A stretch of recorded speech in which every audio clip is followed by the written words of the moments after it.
Yes, hi. Hi. Um, We don't have a. Oh, there you are. Oh, there you are. Hi, I'm Kelly from Unsold Hi, Hi, Kelly. Kelly. in Santa Ana, Um, California. this is Deborah. She is from Hello. the Friends Council of Education, and they represent schools from all over the country, but friends schools. Mhm. And Deborah, Kelly is from El Sol, which we just wrote them last week. Mm. And they are a charter school in Santa Ana, California. Oh, great.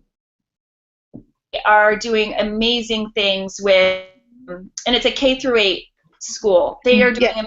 amazing. I'll let Kelly talk about it more, but they have really gotten into their community and figured Mm. out how their community and also an independent school nearby has sort of joined in to really create this notion of community first for all their kids. And anyway, Kelly, you should probably tell us a little bit about what you do.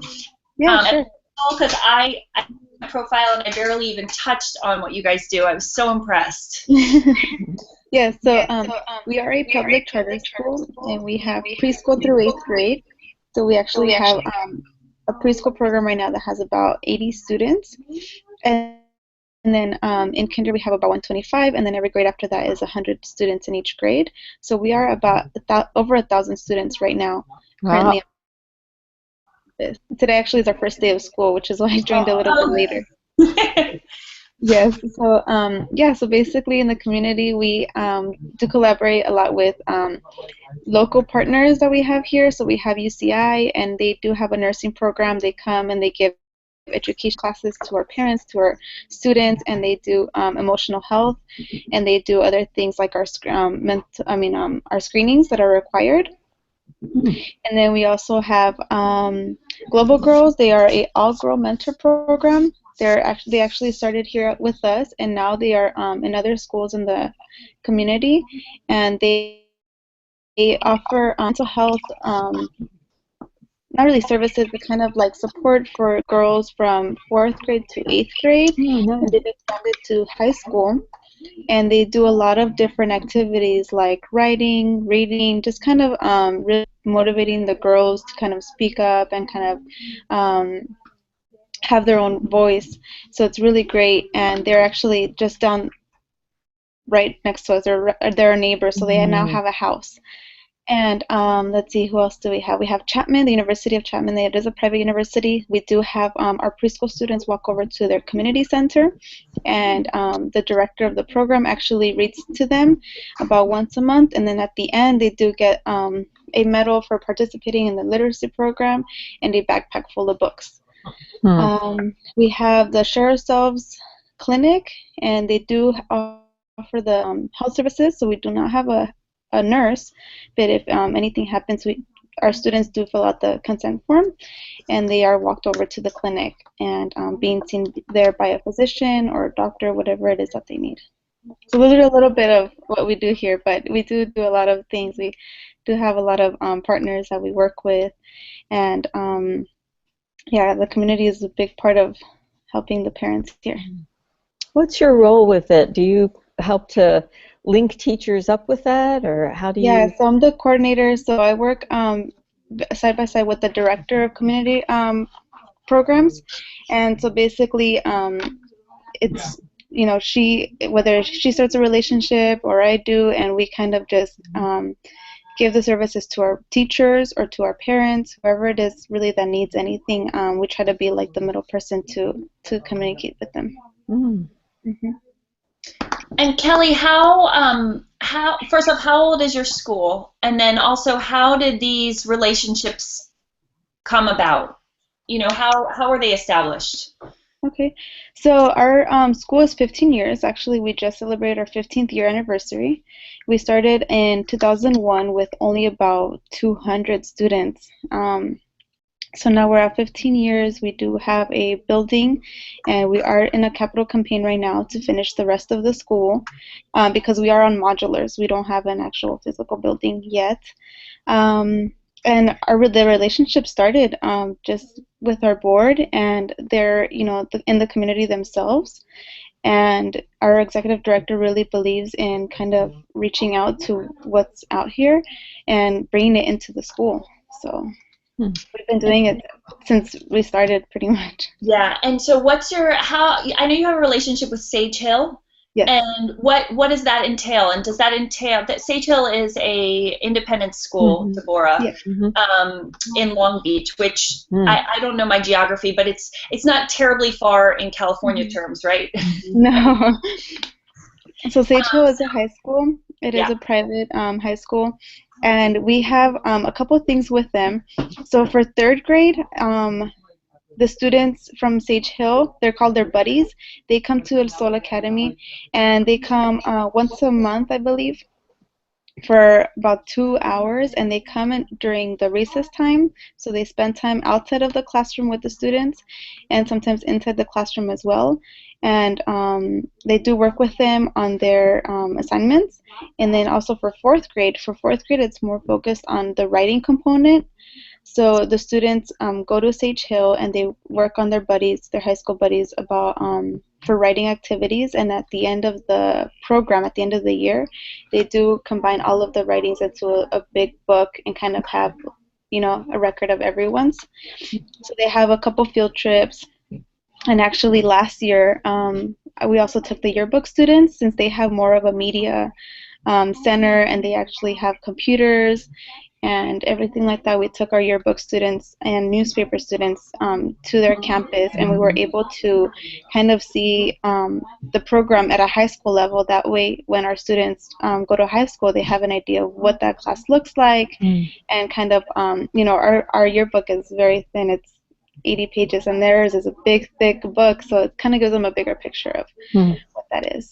That's great. I didn't know that, and I've not heard of that kind of collaboration. It's such a great, because the kids are teaching and learning, and they're all excited about. That's fantastic. And Deborah, you should know, and I'm not sure Kelly mentioned this, is that El Sol is a bilingual English immersion school. So if I'm not mistaken, the third graders, their buddies from Sage Hill, are actually AP Spanish students, right? That are originally. The original relationship was that they were to come and practice their Spanish, and what were they doing? They were practicing their Spanish and reading stories, and it turned out that it was much more challenging for the older children than they had anticipated. And that it was such a learning experience for them when they were supposed to be the older ones imparting language. And so that was interesting, because the younger kids were just thrilled to have a buddy, and they weren't worried about their pronunciation or their grammar or any of that. But it was a real challenge for the Sage Hill kids at first to come. So I think that's one of those circumstances where your original intention is different than the outcome, but they're all good. Yes. And it maintains that sort of balance that everybody has something to learn in this situation. That's great. So Kelly, what kind of big things are you working on this year? So this year it's just pretty much focusing on the parent component. I'm actually in school as well, getting a master's right now for MFT, so I'd really like to focus on really reaching out to the parents and kind of seeing what their needs are now, focusing on doing a needs assessment, because the needs change over time, and maybe when the school started they were a certain thing and now they have changed. So just trying to find out what it is that the students need for the family to succeed in the school, and if we, whatever resources we need to get them, that's what I want to focus on. And on a bigger scale. Do you have an idea do you have a prediction what some of those things that parents need are? Right now I think a lot of it is transportation. Maybe like something where if we have meetings, a lot of the parents cannot make it because they have their kids at home, or they haven't made a meal for them, or one or the other. So that's what I think right now. Bus passes, the same. I think it's still books and school supplies, backpacks, uniforms. Just little things like that I don't think we really think about, that it would help them a lot if they had them. Do you have a PTA or a PTO or something? Is it strong? Yes, it is strong. Is it? Monique will tell you this. My kids go to a Spanish English immersion school Oh, okay. here, so I have a ton of questions that are just personal. Sure. Is the PTO or PTA or whatever it is divided by like the community? I know you have kids from outside of the community that choose to go to your school, so is it a balanced parent involvement or is it imbalanced? That's a good question. I think excuse me, it is pretty balanced. I think we do have a lot of our families will have more than one child. So a lot of the families will have here two, three, four kids, and then you do see kind of the relationship with like other families, and there's always a tie. Somebody always knows someone somehow, and then they bring in somebody else from the community, and then I think that's just how it keeps growing. Yeah. It sounds like you guys have a really strong community in general, that you work hard at that. Yes. So I had some questions, and I just will ask them and see what you guys think. What do you think the biggest challenge to having meaningful community engagement or partnership programs for elementary school age kids is? It's a good question. I need to think about this one. Deborah, you're welcome to speak up. I love the idea, and I've been for many years involved in having partnerships between older kids and younger kids. I think that's a recipe for success. I think a challenge for engaging the younger ones to giving back, either to older students or, if we were working, for example, with elders or, in any other kind of adult organization, is finding it a way to make it tangible for the little ones. So somebody, I guess it was Blake, that mentioned, a craft project is one way to make it tangible. Something together, whether it's cooking or playing games. Or I love your recess, having the kids be together at recess. That's another really tangible activity that kids can, they can touch and feel, and it's real. So I think I guess I would say that's the biggest challenge. Is making it tangible. Mm-hmm. You have any ideas, Kelly? I think there's so much out there. I mean, when you really find the resources, the programs in the community, for me, the challenge is how do you tie it all in? Like, there's a services for this, there's a program, there's an organization that does, or maybe there's a couple of organizations that do the same thing. But how do you really tie it all in and really utilize everything that's available in an efficient way? I think that's so true, because so many times you want to get it into your curriculum, so it's part of the school day, but how do you take all of these sort of piecemeal, different opportunities and create a narrative that is consistent for your school? And I've seen that done a couple of different ways. I've seen it done where they just take a theme for the year, and you can really tie most things into a theme. Or they have taken it and sort of had it be sort of scaffolding in terms of character development. So choosing maybe empathy as 1 year, and integrity, and honesty. I'm using all the same kind of words, but you understand, like sort of scaffolding your character development and using each of your community engagement programs for each grade differently. Like maybe for empathy, the kids have a partnership with a nursing home, and they go, and there's a school in Baltimore where the kids go to a nursing home and they read their books to the residents of the nursing home. It's a low-income, state-subsidized nursing home, and lots of times that's the only thing on the calendar for these residents is that these children are coming and reading books with them. And so they've now expanded it. Now they have a dance. And so that, like to choose programs that sort of go with each year having a different notion of what kind of character you're building in your kids, so that by the time they're through 8th grade, they have sort of experienced the whole gamut of whatever we want, whatever the character components we'd like to include in character education. but it's hard. It's hard to figure out how to do everything and do it all connected, I think. Mm-hmm. And Deborah, I think that what you were saying about older kids and younger kids is fantastic, because I think, honestly, like we were saying about the Sage Hill and El Sol relationship, a lot of times the older kids go in thinking that they're the ones that are going to be teaching everything, and that they're the ones that end up learning the most. Right. And that's a great spot for those little kids to be in, to be the ones that are teaching, you know, to be sharing, and to be the ones that are the leaders. So I think it's empowering for those kids. And I think it shouldn't be overlooked to have younger kids. You know, it seems often that it's the older kids from independent schools coming to the younger public school students, but vice versa would be an interesting way to look at it and see how those relationships would work. So anyway, I love all of that. Okay, so how have you found successes with some of your challenges, Kelly? Successes?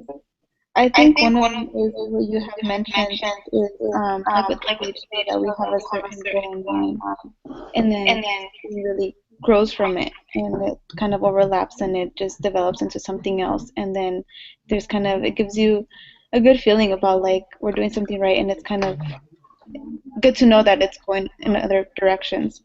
I like that you mentioned the character component, because actually we have 6 pillars, and they all represent a specific character, like respect, empathy, and citizenship, things like that. So this is great to see that we can kind of, I think what I'm trying to think of is how can we use something that we already have in place and take it to the next level. Right. Kind of like You develop don't have to reinvent the wheel when you're already doing it well. You Yes. just have to tweak it so that it fits. Right.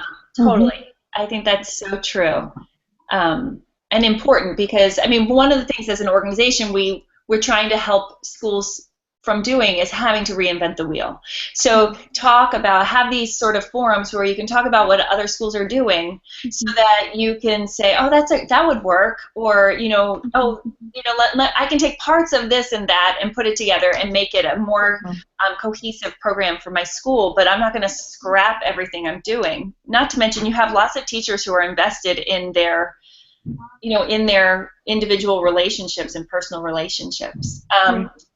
But also that keeps it institutionally based, as opposed to just one teacher from one school to another teacher at another school, because I think that's so crucial for the success of these programs, is that they have to be institutionally driven and supported by the school and by the administration, so that if somebody does go to a new job, that program still exists for the kids continually year after year. Because you can't just, that's the part of the sustainable part we talk about. You want it to be sustainable year after year. So Kelly, or Deborah, do you guys have any specific questions you'd like to ask us or one another, or? I know I came on a little bit late. I might have missed the introductions, but I'm kind of curious as to what it is you do, or Deborah as well, and where you're located, and what is it that you're doing there. Our office, I'm with the Friends Council on Education, and have you heard about Quakers? No. No. We are a religious group. It's a Friends. And the nickname is Quakers, and we were started in the 1600s in England. It's a religion that actually, when you were mentioning your character education and pillars, there's my other phone. This faith is based on many of those pillars. So some of the principles that are really important to Quakers are the principles of integrity, building a more just and peaceful world, working for equity and justice, social justice, living in a manner that is simple and connected to your to your faith, whatever that faith may be, and then let's see, and then caring for the environment. We call it stewardship of ourselves and the world. So those are some basic principles, and there are 81 member schools. There are 81 Quaker schools across the country. There's one in San Francisco. There's one in Pasadena. That's not too far, I think, from where you are. And there are a couple others in real small schools in California that I'm not in close touch with, but those two, the one in San Francisco and the one in Pasadena, I've had a lot of contact with. And so service to one's community, outreach is a really important aspect of Quaker education. And so kids are just, I mean, it's teachers and students build outreach and community engagement into every aspect of their curriculum. My job is to bring educators together to share best practices and to just kind of help each other nourish their programs. And so I was saying to Blake earlier, the part you missed was me saying that, you know, we're trying to figure out about Google Hangouts because we have Quaker schools across the country. And so, you know, I wanted to kind of participate in this and figure out, is this a medium that we could use to pull in from California? This is my first time using it too. Yeah. So there's a school in Minnesota, there's one in Kansas, you know, et cetera. Right. So, you know, I think half of our schools are in the Philadelphia area. Okay. So if we usually have our activities in Philadelphia. And then people come in from New York, Washington, D.C., et cetera. Right. But we want to reach out to the people who are a little farther afield. Yes. Yeah. That's great. And I think our, you know, one of the things I'm really interested in, it sounds like your school is putting a lot of emphasis on community engagement, and that's fabulous. And there are many friend schools that are small. They want to, but they don't have the personnel to have a person who's dedicated to it. Right. So what you have are a classroom teacher who maybe spends part of his or her time, you know, making the contacts. Yes. And I guess that's the other piece I would just put in is the important role that that developing the relationship between adults is a key component to success. So that you, for example, having a relationship with your partner's school. So those adults have to keep in good communication and, you know, keep it flowing. Yeah. And your schools are which grade levels? We have K through 6, K through 8, and then K through 12 schools as well. Oh, okay. So they're all different formats. Okay, that's great. Yeah. Thank you. Thank you for letting me know. Yeah, thanks for the opportunity to tell you about it. I think, Deborah, what you're saying about relationships being so crucial, it's what we always say is that we're asking kids to put themselves out there and to learn and to be open, and we as adults need to have those conversations that aren't always comfortable about what your goals are for this partnership, and are we reaching our goals, or are there do we need to readjust what we're doing because we're having unintended consequences that we never thought about. And so having that open, really solid, trust-based relationship with your partner, starting with the adults, just sets the tone for the kids and for the parents and for the communities that this is it's a learning experience for everybody. And so everybody has to be open to hearing some difficult things and to talking about them and to learning from them. And so so if you don't have that trust-based relationship, those conversations are going to be nearly impossible. Right.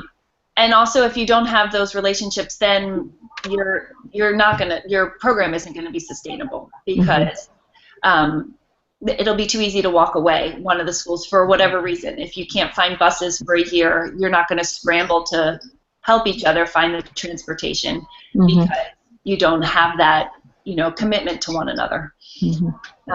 Right. So